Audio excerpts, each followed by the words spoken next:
Friday night, the Golden State Warriors went into Houston and got a win. And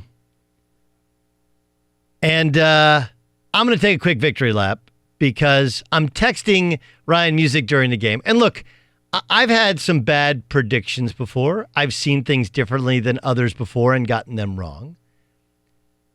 But I do think that when I pay a lot of attention to a basketball game or a basketball series, I can tell you what's going to happen before it happens. And instead of replaying for you all the sound, I was texting Music, and Music's out. Were you out in a movie? Is that where you were? No, I was just having dinner. And I'm like, are you watching this? She's like, what's happening? And I was like, it kind of feels like I wrote the script for the game. And then you went back and watched it back. And what was your takeaway? Yeah, pretty spot on in terms of game plan for each team, the rotations that Steve Kerr and the Warriors were going to be doing, and how they were going to try and use those matchups of Curry and the way they were going to attack the Rockets defense and playing big. Pretty spot on with how it all unfolded. Yeah, so basically the premise was this. Like, first for the Rockets, I thought they had to get Chris Paul going, and they did.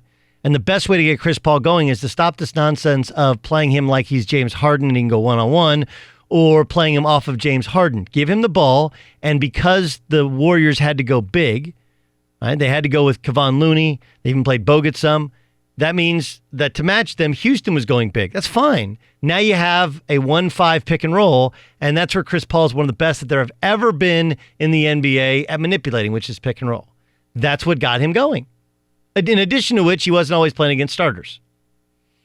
And then for the Warriors, I thought, and of course, some of it was the foul trouble to Steph Curry, but I thought, look, you're gonna want to play your entire. It's a quick turnaround if you lose. Would have played on Sunday at 12:30 Pacific Coast time, so less than 48 hours later. And oh yeah, by the way, those other guys have more juice, and maybe they could tire the Rockets out, and you can run all of your different offensive sets, which is what they did, and it kept them in the game. They ran actual offense.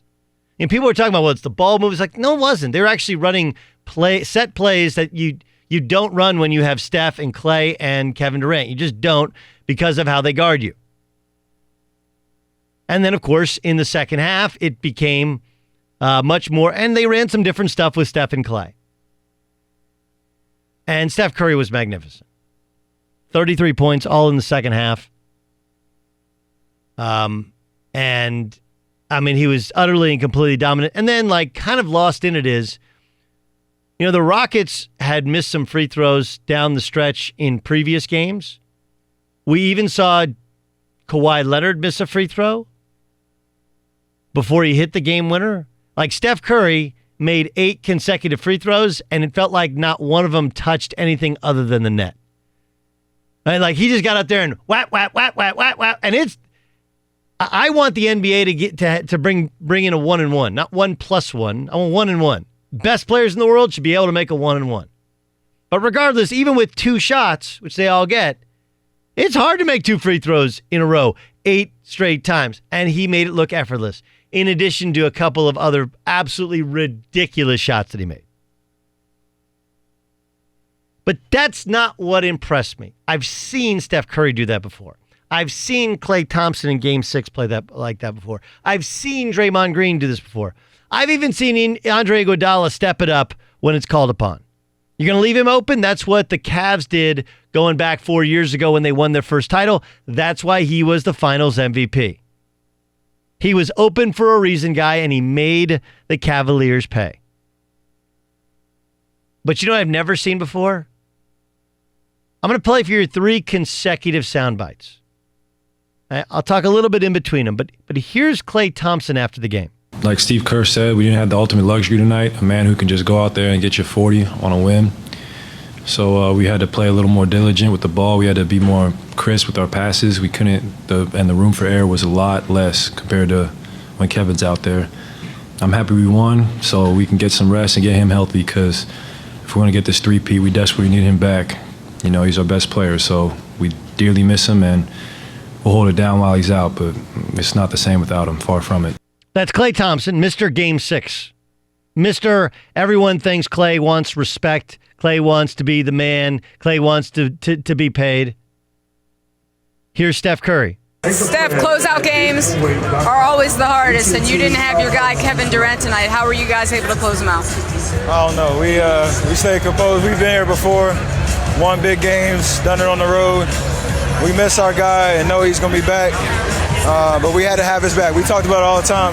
This whole playoff run, he's been the best player in the league, and he's carried us. So the least we could do is have his back tonight, move on to the next round, and give ourselves a chance to be at full strength the rest of the way. Here's Draymond Green.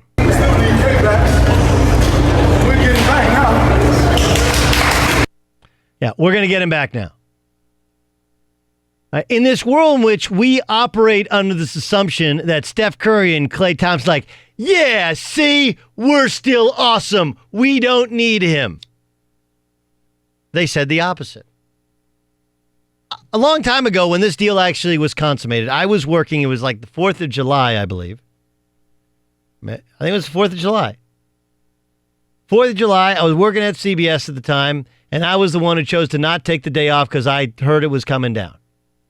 And I said, what kind of man has won an MVP award and goes to another guy and says, hey, I want you on my team? Yeah, I realize that might eclipse me. Your shadow might eclipse me some. Right? That's like Tim Duncan did that, obviously, when he welcomed in LaMarcus Aldridge. Come take my team. Eventually it'll be yours. You can take my position as well. And I walked away, or I shut off the TV on Friday night thinking, those are some kind of men. Because all of us have egos. All of us want to be respected. You know, when I was getting ready to come over to Fox Sports Radio, I got a call I was called once a week from Colin Cowherd.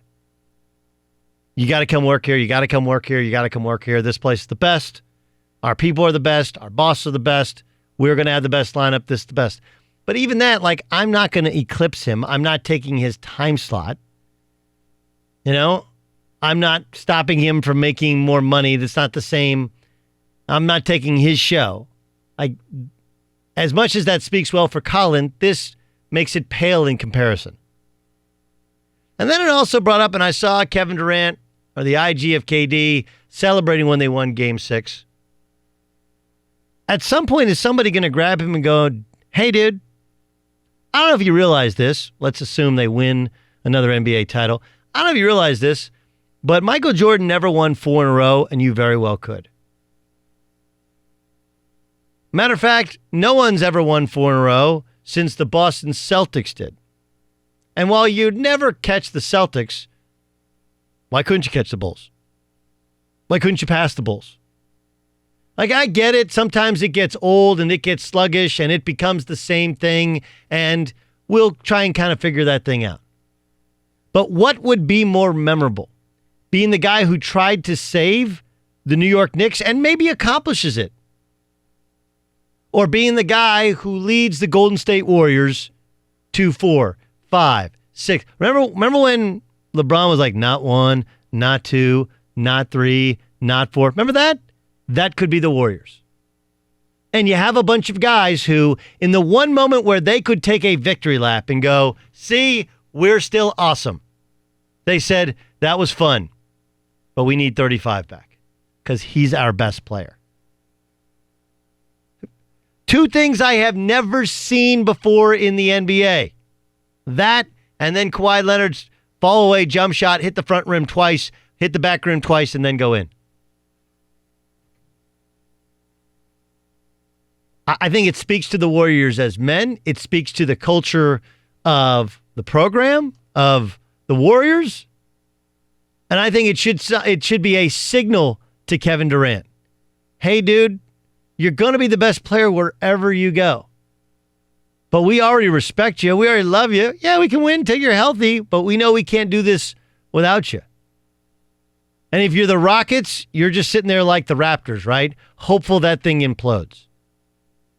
But there's this sense like, well, you know, he had to go to a super team. Well, what do you think the Knicks would be if he goes there with Kyrie Irving and say they drafted Zion Williamson, right? Like there's a Oh, well, LeBron didn't go to a super team in Miami. The hell he didn't. They got Chris Bosh. That Dwayne Wade was already there, had been in Finals MVP. And oh, yeah, by the way, a year later, they get Ray Allen. You know, this is a magnificent team with two magnificent players and kind of the ultimate gritty glue guy player in a Draymond Green. And look, they have issues. I don't know how much longer Iguodala can do it. Livingston seems to be on his last legs. They haven't found that kind of next generation off the bench. There's still stuff to work through. But you mean to tell me it's not fun winning? It's not fun being so well respected that in the very moment where they should celebrate their own greatness, they're openly saying, hey, that was fine, but we need the other fella back because he actually makes everything so much better. They basically called Kevin Durant peanut butter. Right? Peanut butter makes everything better. Oh, what do you mean it doesn't? Of course it does. How good's chocolate? Great. Chocolate and peanut butter? Do you like celery? Celery and peanut butter? I love a crisp apple. Apples and peanut butter? Right? How good jelly on a sandwich? You ever had a jelly sandwich? Of course not. Peanut butter and jelly? That's what they just said Kevin Durant is. You know? Steph is an apple. Pure, clean, crisp. Draymond's more celery. Right? Draymond's more jelly. He's jelly. He's fine. Some people like him. Some people don't. Put him with peanut butter and you're like, man, that is really solid. On some white bread with a cold glass of milk. All right. Klay is more apple and Steph is more chocolate. There you go. But it's all better with peanut butter. It's all better with peanut butter.